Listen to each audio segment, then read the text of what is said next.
respirando profundamente. Acalma, Senhor, a minha alma. Toma minha vida em tuas mãos. Acalma minha alma, Senhor. Equilibra as minhas energias e fortalece o meu espírito. Fortalece, Senhor, a minha fé em Ti.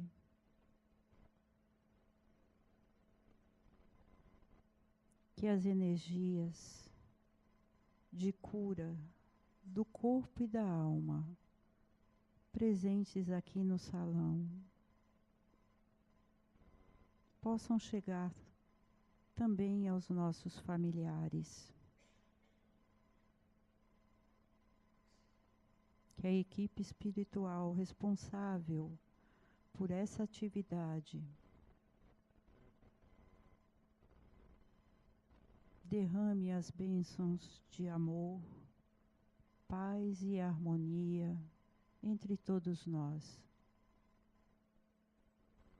Que a espiritualidade maior intua o nosso querido palestrante Antônio Carlos para as suas reflexões dessa tarde. Que a paz do Mestre Jesus esteja presente em nossa caminhada, hoje e sempre. Que assim seja. Boa tarde, meus queridos. Boa tarde aos amigos que nos assistem através da TV Harmonia. Vamos agradecer mais uma vez essa oportunidade de estarmos aqui reunidos. Com a presença hoje do nosso querido Antônio Carlos, que vai nos brindar hoje com as suas reflexões. Deixo vocês com Antônio Carlos. Minhas amigas, meus amigos, boa noite.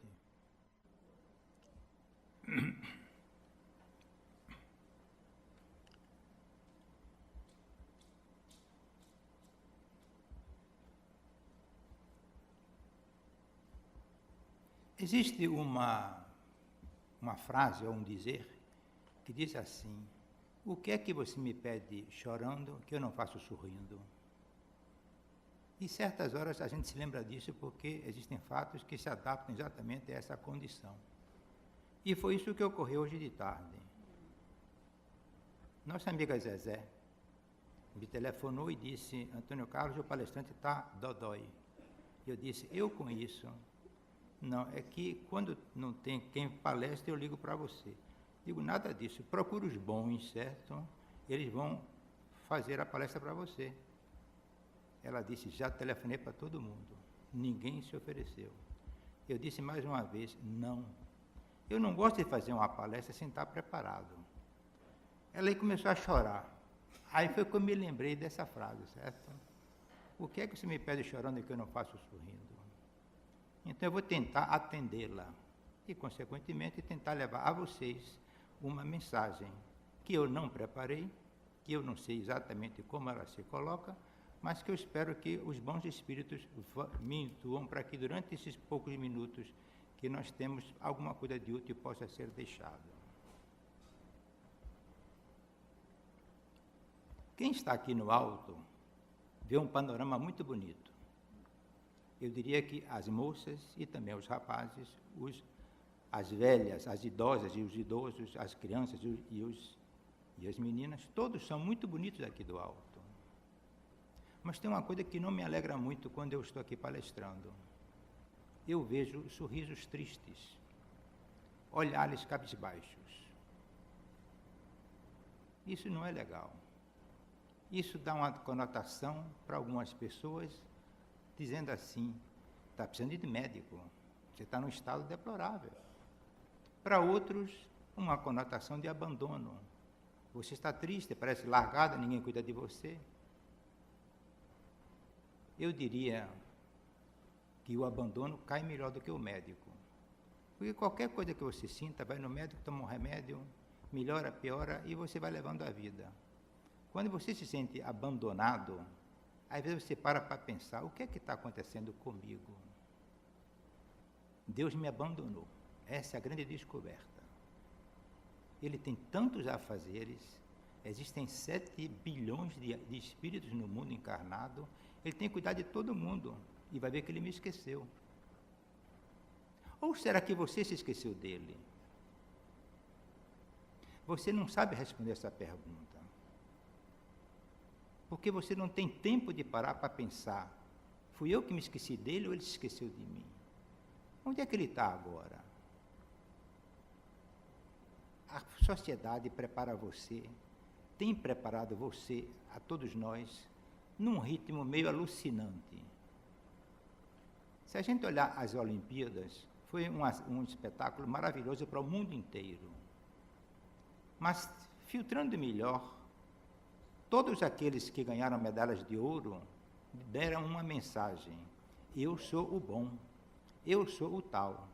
E quem torceu por esse tal se esquece das medalhas de prata, de bronze e etc, etc. Se esquece que aqueles que também perderam fizeram um esforço sobrenatural para poder competir.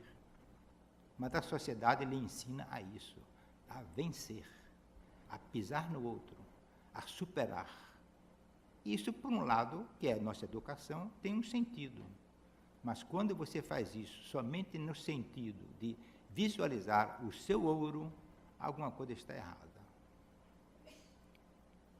Quando você procura um emprego, a empresa que abriu essa vaga olha para você atravessado, porque ela quer escolher o melhor.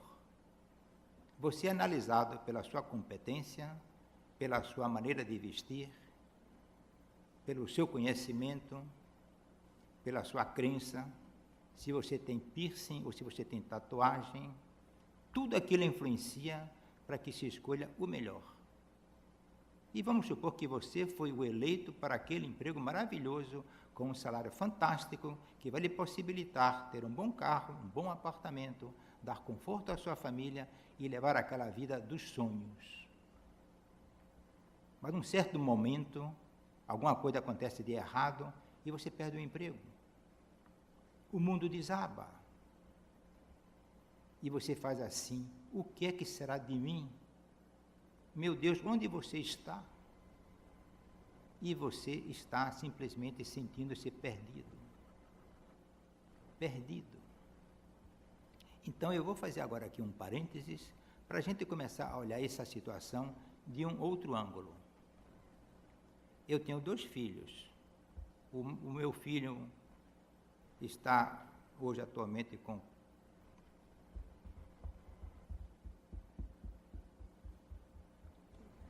uma máquina aí para fazer uma conta. Eu não sei se é 40 ou 41, ele é de 75, então ele fez 41. Não, vai fazer 41 anos. Ele tem 40, vai fazer 41. E a menina tem 38. O que é que um pai diz para filhos crescidos? Vocês já são crescidos, são responsáveis, cuidem de si. Mas isso é pura teoria. Eles me ligam, me telefonam e me tratam como faziam quando tinham 10 anos de idade.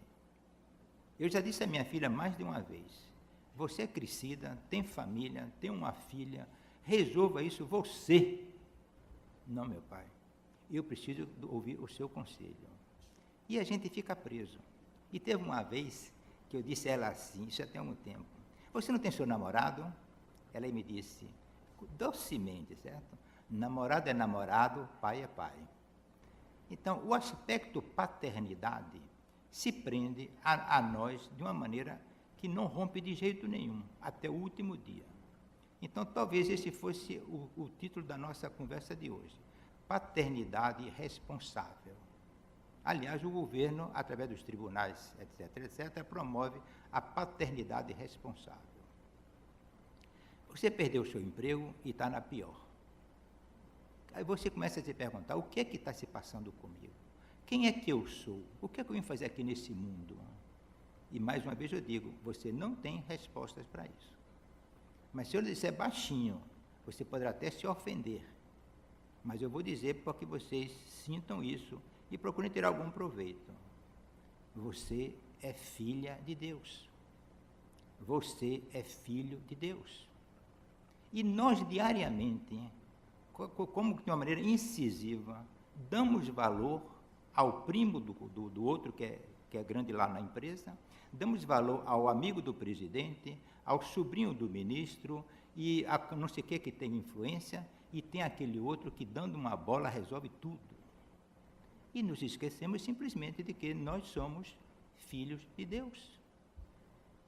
Minha filha não se esquece que o pai dela cuida dela, até onde pode, porque eu também sou um ser em crescimento e desenvolvimento espiritual. Mas quem criou você? Pare para pensar. Quem me criou? Bom, vamos então simplificar. Quem me criou foi Deus. E Deus me criou o espírito, igual ou semelhante à imagem dele. Então, será que Deus que nos criou e largou de banda? Cabe na cabeça de algum de nós aqui presentes que Deus abandonou? Olhe para uma flor. A beleza de uma flor, a sabedoria da criação de uma flor. E aquela flor é jogada ao lixo. Mas acontece que passou algum tempo, a flor renasce. Ou seja, existe alguém cuidando das flores para que elas morram e renasçam. Existe alguém cuidando dos pássaros para que eles morram e renasçam. Então, existe alguém também cuidando para que nós vençamos as nossas encarnações e renasçamos novamente em outra encarnação, cuidando de nós. Quem é? É o Pai. Quem é o Pai? O Pai é Deus. Essa é a nossa crença. Mas, na realidade, nós não vivenciamos essa crença, porque estamos ocupados. Temos que fazer uma coisa, uma obrigação, uma reunião, um encontro. E o tempo passa e as doenças vão se incorporando em nosso organismo. Essas doenças que vão se incorporando em nosso organismo representam o afastamento de Deus. Pare para pensar. Você tem um grande problema jurídico. O que é que você faz? Procura um advogado. Você está com uma dor no fígado, procura um médico. Mas você se lembrou que antes do médico, antes do advogado, você é filho de Deus? Você podia fazer uma oração belíssima. Meu Pai, faça-se em mim segundo a vossa vontade. Mas eu preciso de saúde para poder trabalhar, para poder ganhar o alimento dos meus filhos. Mas faça-se a vossa vontade. Veja que sabedoria nossa, porque nós somos filhos do sábio e também somos sábios. Acreditar em Deus, aceitar a sua vontade. Jesus na cruz disse isso, faça-se segundo a vontade do Pai. Mas nós, volto a dizer, e me permitam vocês, não quero ser insistente, a educação que recebemos nos ensina que problemas jurídicos é com o advogado e problemas de medicina é com o médico. E problemas do motor do carro é com o mecânico. Quando nós podemos resolver esses problemas por nós mesmos, quando cuidamos da nossa crença. Eu não tinha acordado hoje, minha mulher me disse, estou com a dor na coluna horrível, vou para a emergência. Eu disse, bom, se é que é para ir, vamos agora. Não, segura um pouco, eu vou tomar um remédio e se houver alguma coisa, eu lhe falo. Depois disse para mim, recebi um WhatsApp, não é? De meu filho, certo? Que ele está com virose, está na cama que não se levanta em pé. Eu disse, pronto, começou meu dia de hoje. Mas me lembrei também ao mesmo tempo de que eu sou filho de Deus. E quem traça a minha agenda do dia é Ele. Eu tento esboçar, mas quem traça a minha agenda é Ele. Então eu saí de casa e disse à minha mulher, você tome o seu remédio, mas se houver alguma coisa, me chame que eu vou com você no médico. Olha que eu moro na Barra e eu vim para Itapuã, certo? Aqui para Piatã. Se tiver que voltar, perdi a manhã, perdi a tarde.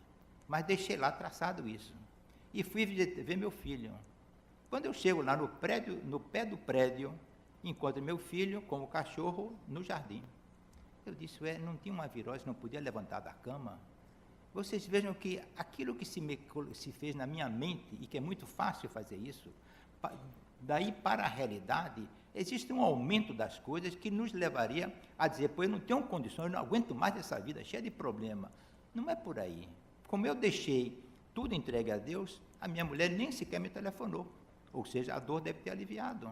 O meu filho não está doente de cama, ele está com uma pequena virose, está resguardado, certo? Mas está tudo em paz e pude vir para o meu trabalho, porque eu me lembrei de que eu sou filho de Deus. E essa necessidade, esse raciocínio é que nós precisamos ter, e começa por um seguinte aspecto: tempo. Se você não tem tempo para cuidar de você, o resto não adianta. Existe um livro que diz assim: só Deus é real. E a gente diz, sim, e esse copo aqui, isso aqui não é real? Eu acho que isso aqui não é real. Porque se houver uma explosão perto desse copo, o copo desaparece. Se eu pegar um fósforo e riscar, o fósforo desaparece. Essas coisas que nós chamamos de reais são energias concentradas, que podem sofrer um processo de desconcentração. E então tornam-se moléculas, ou tornam-se átomos, que na realidade são moléculas de átomos, mas desaparecem da nossa frente. Mas Deus é real. E você é um espírito criado por Deus. Você é uma parte de Deus, sendo melhor falando. Por que então sofrer? Por que não parar para ver essa realidade? Eu tenho condição de me curar, mesmo até que a minha cura tenha que passar pelo médico convencional. Mas ele vai me dizer, vá naquele médico, ele vai me conduzir aquele médico. As coisas não ocorrem por acaso. Vocês viram Fernando chegar aqui ainda há pouco, não foi? O que foi que Zezé fez? Ligou para Fernando. E Fernando respondeu, ok, ou seja, eu vou fazer a palestra. Só que ela não recebeu essa mensagem. Ele agora chegou e disse, eu fiz ok, mas com certeza o telefone não registrou. Ou seja, eu tinha que vir fazer a palestra de qualquer maneira. Deus mexeu os pauzinhos, porque se não fosse isso, ela não ia falar comigo, tá certo? E na hora não ia ter palestrante aqui. Então, nós não percebemos a sutileza da maneira como Deus nos fala. Deus fala a você por acontecimentos, por palavras, por mensagens, por fotografias, por coisas que acontecem em sua vida. Ele está sempre, sempre, sempre presente. E tem mais uma coisa, se você acredita em Deus, você acredita na mensagem de Jesus? Supõe-se que sim. Pare um pouco e verifique o que foi que Jesus tentou ensinar aqui no mundo. Nós temos, no mundo inteiro, o sinal mais conhecido é a cruz. Depois vem a McDonald's, depois vem a Coca-Cola, etc. Mas o sinal mais conhecido no mundo inteiro é a cruz. Então, digamos o seguinte, a coisa mais importante de Jesus aqui na Terra foi a crucificação. Eu não penso assim. A crucificação ocorreu porque Jesus queria mostrar ao mundo o poder que tem a vida sobre a morte, e que a morte não existe. Mas o principal feito de Jesus aqui na Terra foram os ensinamentos que ele trouxe. Ou melhor ainda, os ensinamentos que ele nos relembrou, porque nós já sabíamos de tudo aquilo, só que estávamos esquecidos e não praticávamos. Então Jesus diz, um exemplo vos dou e um convite vos faço, que vos ameis uns aos outros como eu vos amei. Está lançado aí a solução e a cura de todas as doenças. E então não existiriam mais aqui no salão, nem na rua, olhares tristes, cabisbaixos, doentios, porque nós estaríamos vivendo a mensagem de Cristo, de nos amarmos uns aos outros. E por que você não faz isso? Não quero julgar ninguém, apenas estou fazendo um exercício com vocês, certo? Por que você não faz isso? Por que no seu trabalho você tem raiva daquele sujeito? Por que em casa você perdeu a tolerância com seu filho? Por que você não mandou a mensagem de parabéns para seu primo? Não tem explicação, é meu instinto, né? Minha agonia, porque eu quero descontar dele, porque ele não foi no meu aniversário, eu não foi no aniversário dele, e quando eu falei, pedi uma ajuda, ele não me deu ajuda. Estamos descontando e medindo tudo. Quando Jesus disse, com a medida que medirdes, sereis medidos. Se julgardes, sereis também julgados. Por que agir dessa maneira? Porque você não parou para pensar. E se vocês pararem para pensar, a vida pode ter uma viravolta de 180 graus. Tudo pode melhorar, dependendo de como você encare o terremoto. Não é a destruição do terremoto que acaba com você, é a sua interpretação daquele terremoto. E nós temos aqui esse fato no Brasil típico. Acontece uma inundação, o jornalista vai na boca do sofrido lá e diz o que é. Aí o rapaz diz assim, Deus me tirou, certo? Eu sabia que estava aqui para sofrer. Minha vida é isso mesmo, sofrimento. E procura o outro diz, perdi minha casa, vou reconstruir. Mas são duas pessoas iguais, vivendo no mesmo lugar da inundação, mas um tem um espírito da vitória, de persuadir, de acreditar que Deus está com ele, que ele vai vencer. O outro é um derrotado. Se vocês pegarem um paupérrimo sofrido, um esqueleto vivo, como diz o outro, certo? E um halterofilista, os dois corpos, as musculaturas são iguais. Só que um alimentou a sua musculatura e desenvolveu, o outro não fez nada disso. Passa até a atrofiar, a sua musculatura atrofia. E Jesus diz isso no Evangelho, que aquele que tem uma moeda e progride, ele tem um crescimento, e o outro, até aquilo que não tem, lhe será tirado. Então, até os músculos desse pobre aqui estão atrofiando e estão sendo retirados, porque ele não está alimentando a energia que ele tem de Deus presente.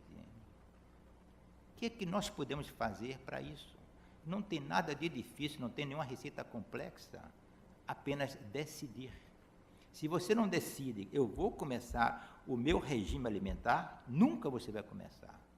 Mas se o Deus te diz, eu vou começar, e tem essa coragem e decide começar, você começa a tirar proveito. Então, você quer mudar de vida, decida. Eu preciso mudar de vida, eu vou começar a mudar os meus pensamentos.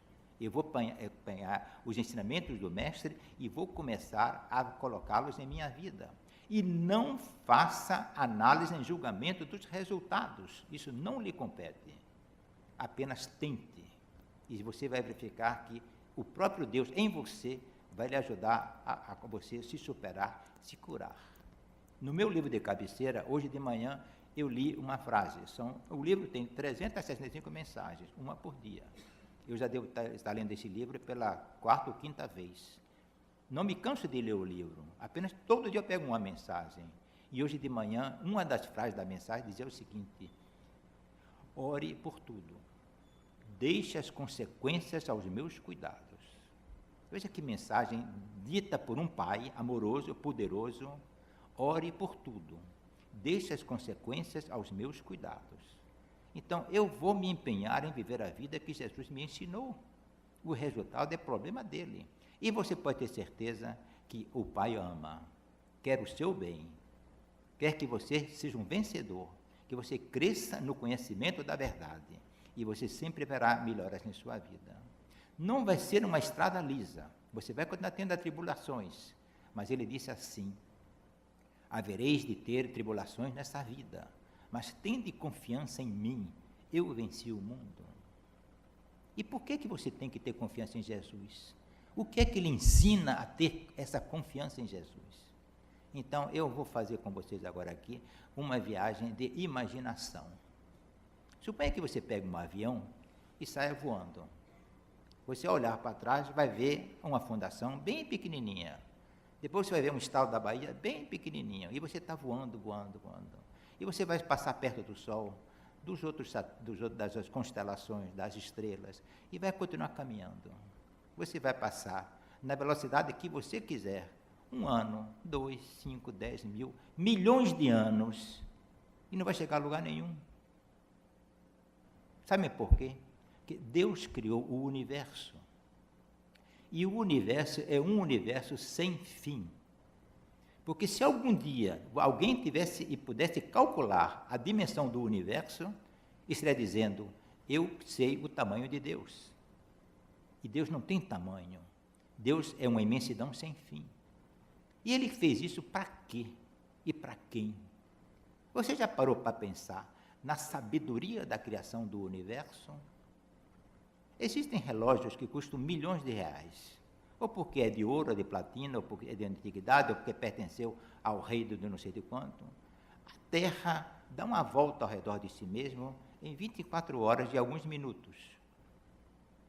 Vocês já perceberam, aliás, desculpe, 24 horas. E a Terra dá uma volta ao redor do Sol em 365 dias e algumas horas. Vocês já perceberam que a Terra, nesse movimento de 24 horas, nunca atrasou 1 segundo?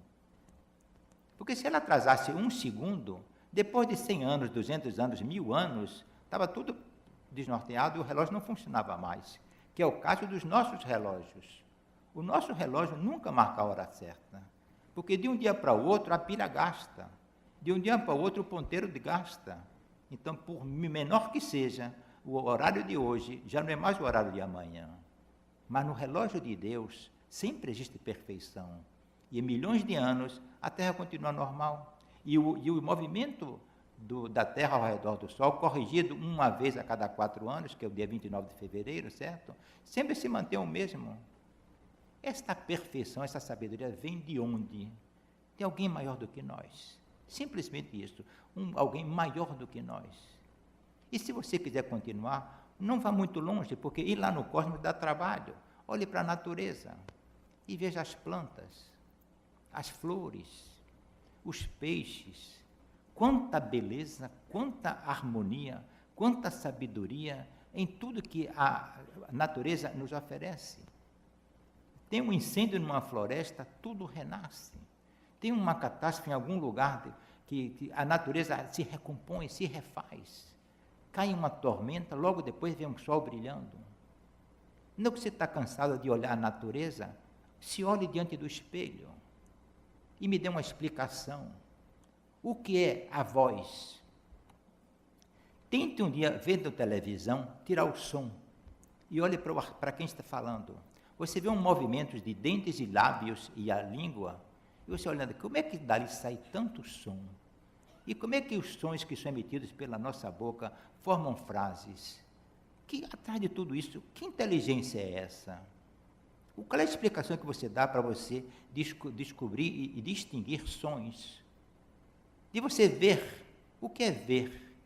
Você olha um objeto, a forma daquele objeto se reproduz na sua retina, vai uma mensagem para o cérebro e você diz, bom, aquilo ali é uma janela, aquilo é uma coluna, aquilo é uma cadeira. Mas como é que isso se faz? Tente dar uma explicação.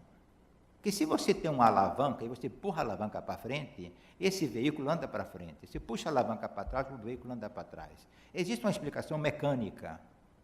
Mas explique o seu comportamento. Por que é que você tem uma notícia boa e você se alegra, seu coração se expande? E você tem uma notícia ruim, seu coração se encolhe, se aperta, se reprime? Essas reações são de quê? Você já verificou a sabedoria da criação do corpo humano? O que é o amor? Como é que você traduz o amor? Quem foi que criou o amor? Isso são respostas para aquelas nossas dúvidas. Quem sou eu e onde é que eu estou? Então vamos deixar de divagar, de buscar o sexo dos anjos. É simples, é uma questão de crença. Você é filho de Deus e Deus está em você. Você é a obra-prima do universo. Você é mais importante para Deus do que todo o universo criado. Mas nunca, eu posso garantir a vocês, me perguntam, eu não quero ser pessimista, nunca nenhum de vocês aqui presente, e eu, uma vez ou outra, me perguntei assim, o que é que eu sou para Deus? Porque se eu sou um João ninguém para Deus, Ele não está ligando para mim, mas eu sou filho de Deus, e Ele cuida de mim. Vou colocar de outra maneira para vocês. Se você for a Deus como mendigo, Ele vai lhe tratar como mendigo. Mas se você for a Deus como filho de Deus, Ele vai lhe tratar como sendo seu filho. Então vocês imaginem uma sala de visita, a família reunida. Chega a secretária, como a gente chama hoje, e diz, fulana, tem um rapaz aí na porta pedindo um pouco de comida. A dona da casa diz, vê o que tem lá na geladeira, faça um prato e dê para ele. Ou seja, o mendigo chegou como mendigo e foi tratado como mendigo. Vamos agora fazer uma outra encenação. A família está reunida e chega a secretária e diz, patroa, tem um menino aí na porta dizendo que é filho do patrão. Basta dizer isso para a mulher alucinar e dizer, o que foi que houve? Não, tem um rapaz aí, diz que é seu filho, não é seu filho, manda chamar, manda buscar, certo? Não vamos tratar ele como um estranho, como um mendigo. Ele diz que ele é filho do dono da casa. Vamos tentar explicar o que é. No fim, vamos descobrir que o pai, antes de conhecer a mãe, teve um caso com a namorada. O menino está ali. E a partir daquele dia, ele vai ser tratado como filho reconhecido. Porque o pai é pai. O pai não é um animal qualquer, uma fera, não. O pai é pai. E a mulher vai acabar aceitando, mais cedo ou mais tarde, de que não houve nada com o casamento. Aquilo foi um fato ocorrido antes que ele próprio não sabia. Ou seja, vá a Deus como filho e diga: meu pai, eu estou nesta situação. Você me criou fraco para que eu pudesse crescer e chegar a você. Então, eu vou deixar o problema na sua mão. Não tente ensinar a Deus qual é a solução do problema, porque nós fazemos isso muito facilmente. Olha, a dívida é essa, basta que você me dê um dinheiro aqui que eu pago acolá. Este problema é puramente da sociedade, de pesos e medidas, não é seu. Meu Deus, eu tenho uma dívida e preciso quitar, está na sua mão. Então, o que é que você faz? Vá trabalhar, vai ver quem está lhe devendo, veja onde pode economizar. No fim do mês vai aparecer o dinheiro, porque Deus vai criar os meios de você conseguir aquele dinheiro para pagar aquela dívida. Então, Deus diz assim, em outras palavras para você: não pense no problema, pense em mim. E tem uma música que vocês devem saber, que o cantor diz assim: pense em mim, pense em mim. Não adianta estar dizendo: pô, como é que eu posso pensar no meu amor se meu amor está longe? Como é que eu posso pensar no meu amor se eu não tenho nem dinheiro para pagar um almoço para ele? Não há por aí. Não pense no problema, isso não compete a você, compete ao Pai. Pense no seguinte: eu sou seu filho, e sei que tenho de você a proteção de pai. E então a coisa vai funcionar, vai andar. Porque ele disse assim, e disse em muitos exemplos: vinde a mim, traga seus problemas, que eu aliviarei você. Vinde a mim, vós que estáis cansados e fatigados, e eu vos aliviarei. Ou seja, ele quer carregar a cruz com você, mas você precisa entregar a cruz para ele. Não adianta você dizer: meu Deus, eu sei que você vai resolver aquele problema meu. Aí, no dia seguinte, diz: meu Deus, poxa, não vi melhora nenhuma, mas tudo bem, eu vou rezar mais um pouco e acreditar mais um pouco e você vai resolver. Na outra semana, nada. Ou seja, você está cobrando de Deus e dando uma demonstração da sua descrença. Ou você acredita ou não acredita. Irmã Dulce me disse isso várias vezes. Meu filho, ou a pessoa está grávida ou não está grávida. Não adianta dizer que está comigo a gravidez. Eu confio pela metade. Isso pode funcionar aqui, no trivial, mas para Deus não. Ou você confia ou não confia. Quando você confia, você começa por sentir um grande alívio. Um peso me foi tirado das costas, porque Deus assumiu o meu problema. Ele vai resolver. Como? Não sei, isso é um problema dele. Isso ele é pai, ele é criador. E tem mais uma coisa: se eu me embananei, se eu me encalacrei, foi porque ele me fez nascer ignorante para aprender nas coisas da vida como elas são. Então, se eu errei, é porque ele não me deu condição de evitar o erro. Porque se eu tivesse experiência, eu não teria errado. Existe um filme sobre Tarzan, não, como é aquele outro? Super-Homem. Aí o filme começa assim: você sabe por que é que o homem cai? Não, desculpe. Você sabe por que é que a criança cai? Alguém tem a resposta aí? Para aprender a se levantar. Se a criança não caísse e não aprendesse a levantar, ele ia ser um adulto que, quando levasse uma queda, ia ficar no chão. Mas não, as quedas da vida, no crescimento da criança, vão ensinando ele a superar as dificuldades. E muitas vezes a gente pede a Deus e quer que Deus faça o que a gente está querendo. Deus não faz isso. Deus dá a você o que é bom para você, o que você precisa receber, não o seu pedido, porque você não sabe o que está pedindo. Também a irmã Dulce me disse isso: não peça nada a Deus, você não sabe o que é bom para você. Em casa, façam essa experiência. Poxa, eu pensei que se eu tirasse na loteria, resolveria meus problemas. Ah, se fulano me fizesse aquilo como eu estou querendo, resolvia. Vá ver quantos e quantos ganharam na loteria e tiveram suas vidas pioradas. Porque houve briga na família, houve desentendimento, e apenas para clarear, ou para mudar um pouco o tom, teve uma vez uma reportagem da televisão que estavam entrevistando pessoas que tinham ganho na loteria. E muitas dessas pessoas eram ignorantes, não sabiam nem lidar não sabiam nem ler e escrever, quanto mais lidar com a importância de dinheiro. Aí o rapaz disse assim para ele não tinha nem dente aqui, certo? Ele disse assim: doutor, o senhor me acredite, até minha mãe me roubou. Vocês vejam a que nível chega a coisa. E pensar que o dinheiro seria a solução do problema. Não é. E eu faço uma proposta, um questionamento com vocês. Vocês pretendem dormir em paz hoje, verdade? Se fosse dito a você, você ganhou 50 milhões de reais na loteria hoje, você não ia dormir? Duvido que você fosse dormir. Você ia ficar, primeiro, preocupado. O que é que eu faço com o dinheiro?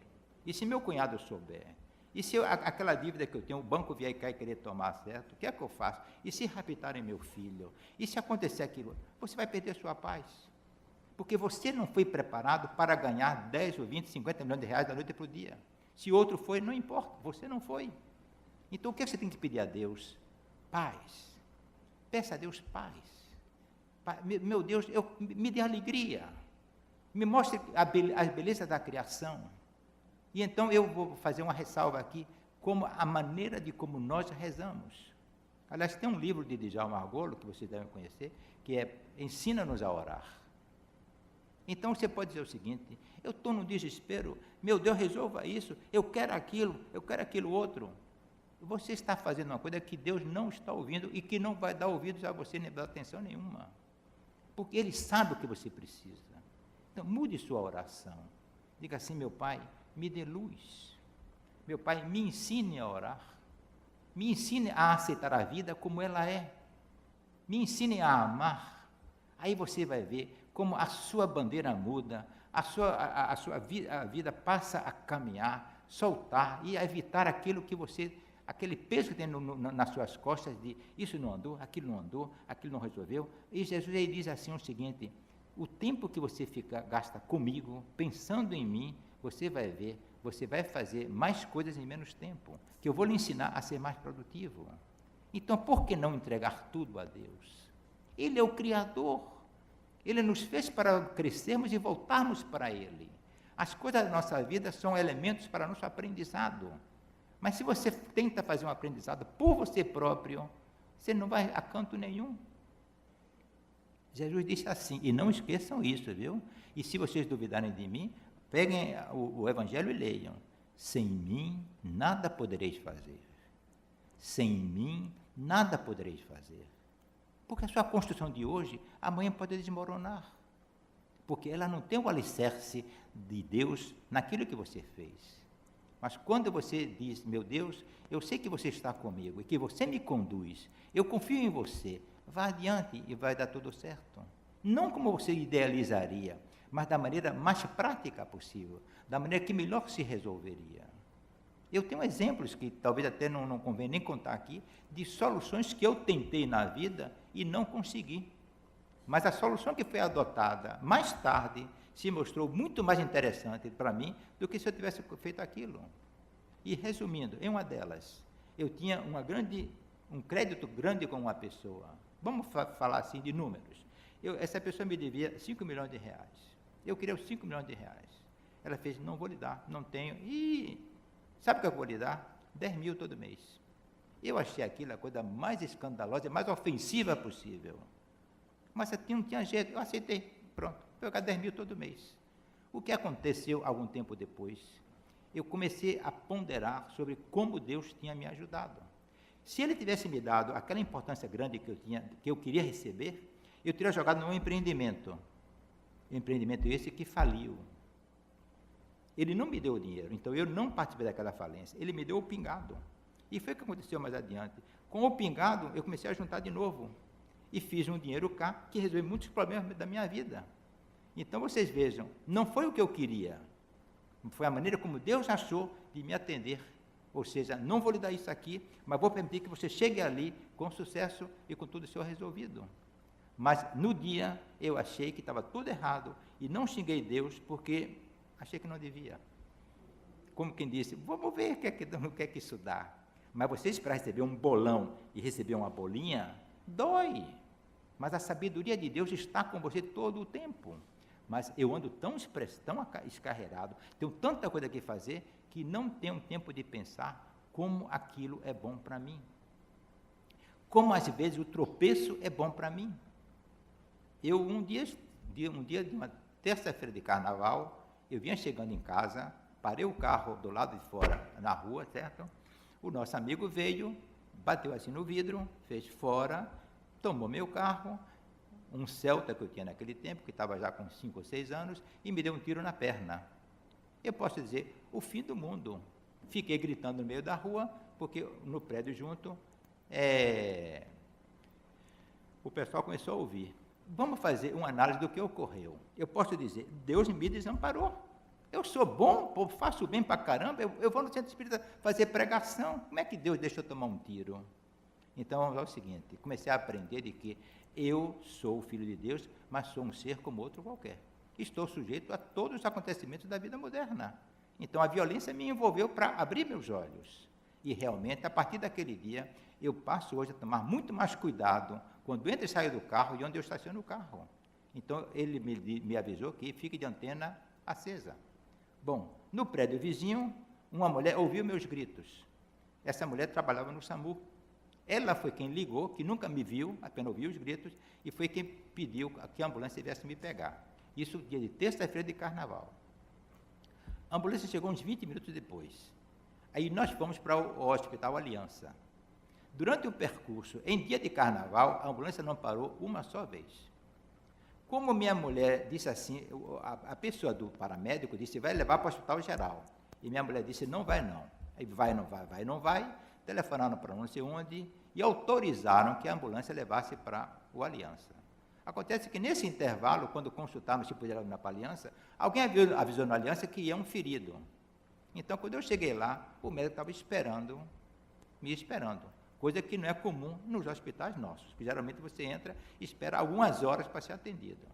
O hospital estava lá. Então, me atenderam, estiraram lá tudo. Qual foi minha sorte? A bala pegou na panturrilha, atravessou. No lugar onde entrou, você não vê marca nenhuma hoje. No lugar onde saiu, tem uma broca. Mas repare o seguinte, não ficou sequela nenhuma. Então eu digo a você, Deus me desamparou? Não. Foi um acontecimento na minha vida que me mostrou como Deus pode estar sempre presente.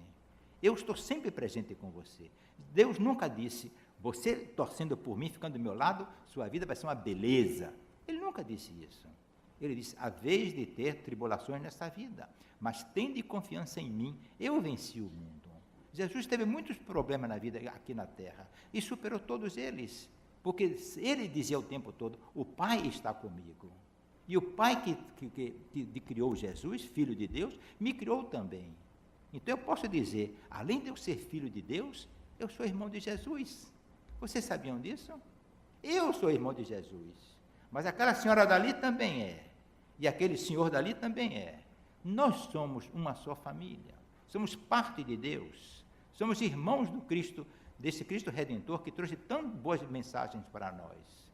Então o que é que nós temos que fazer hoje? Parar um pouco mais, frear o nosso ritmo, pensar mais em Deus e se entregar de corpo e alma. Quantas vezes você chega num restaurante, me permita a velocidade com que eu estou falando e os casos que eu quero trazer para vocês, porque são muitos. Você chega num restaurante e come aquela comida maravilhosa, cara pra caramba, e sai de lá satisfeito.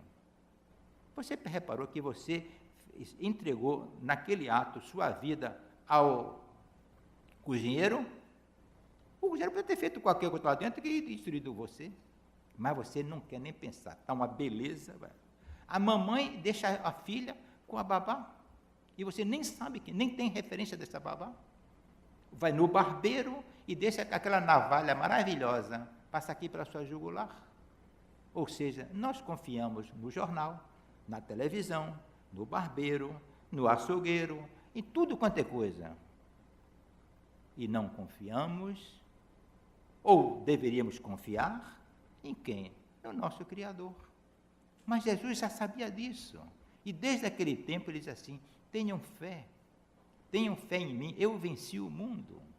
Quanta coisa simples ele passa para nós, quanta mensagem já mastigada e que nós não estamos olhando, não estamos dando valor. Disseram que a partir de hoje a coisa é assim. Quantas e quantas leis você obedece, quantos e quantos avisos você respeita, e por que não respeitar a lei de Deus? É um questionamento. Você vai dizer assim, nunca pensei nisso, certo? Mas nós somos escravos de todas as leis que o país tem. E procuramos, na vida de uma ou de outra, cumpri-las. Mas Deus diz assim, faça o bem ao seu irmão. procure se reconciliar com ele antes de você levar a sua oferta. Procure lavar o pé do seu irmão num ato de humildade. Mas, olha, isso vai passando, ficando, levando, e a vida vai nos trazendo também, em contrapartida, as doenças, as tristezas, os desânimos. E a gente volta para o começo da nossa palestra. Quem eu sou? O que é que eu estou fazendo aqui? De onde eu vim? Quando você tenta verificar que a essência de tudo isso está na sua criação, que você é filho de Deus, as coisas começam a florescer. Olhe para uma criança e veja se Deus existe ou não existe. O sorriso da criança, a maneira como ela faz tudo sem egoísmo, querendo dividir, querendo ser harmoniosa, querendo ser carinhosa. Quantas vezes uma criança faz um afago em você e você diz assim, puxa vida, nunca uma pessoa fez um afago a mim de uma maneira tão desinteressada, tão doada, porque as coisas na vida vão se transformando. Você nasce para uma educação e a sociedade leva para outra. Uma vez numa novela, aliás, diga-se uma novela mexicana, eu vi um pedacinho, que eu não suporto novela, a mulher grávida brigando com a sogra, porque a sogra dizia assim, ele vai se chamar Manuel, porque Manuel é o nome do avô dele, não minha sogra, ele vai se chamar Pedro, porque Pedro é o nome do meu irmão. E estamos discutindo, quer dizer, a criança ainda não tinha nascido, a família já discutia sobre o nome dele e provavelmente sobre a carreira que ia seguir e o que é que ele ia fazer. Ou seja, a criança não era livre, mas nós somos livres. Talvez algum tempo atrás ficássemos até prisioneiros, mas nós somos seres livres e o caminho que escolhemos é nosso. Vamos então ver se a gente, tirando um pequeno proveito desse nosso bate-papo, desta conversa sobre paternidade responsável, se a gente procura olhar um pouco mais para dentro de nós, dedicar um tempo maior ao nosso Deus interior e tornar a nossa vida realmente uma vida de paz e de felicidade. Obrigado a vocês.